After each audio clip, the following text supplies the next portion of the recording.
حضرت انس بن مالک رضی اللہ تعالیٰ عنہ سے مروی ہے، وہ بیان کرتے ہیں کہ ایک آدمی نبی کریم صلی اللہ علیہ وآلہ وسلم کے پاس آیا اور کہا، اللہ کے رسول صلی اللہ علیہ وآلہ وسلم، اللہ تعالیٰ نے مجھ پر جو نمازیں فرض کی ہے مجھے ان کے بارے میں بتائے۔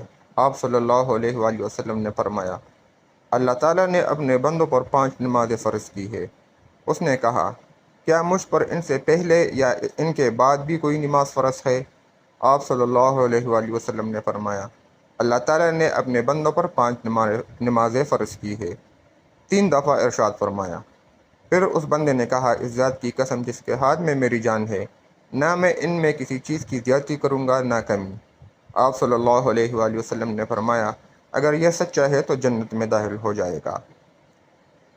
اس حدیث سے یہ ظاہر ہوتا ہے کہ 5 نمازوں کی اہمیت بہت زیادہ ہے، اس کو بالکل بھی قضا نہیں کرنا چاہیے۔ ہمارے چینل کو سبسکرائب کرو، اس حدیث کو زیادہ سے زیادہ شیئر کرو اور آپ صلی اللہ علیہ وسلم پر درود شریف ضرور بھیجیں۔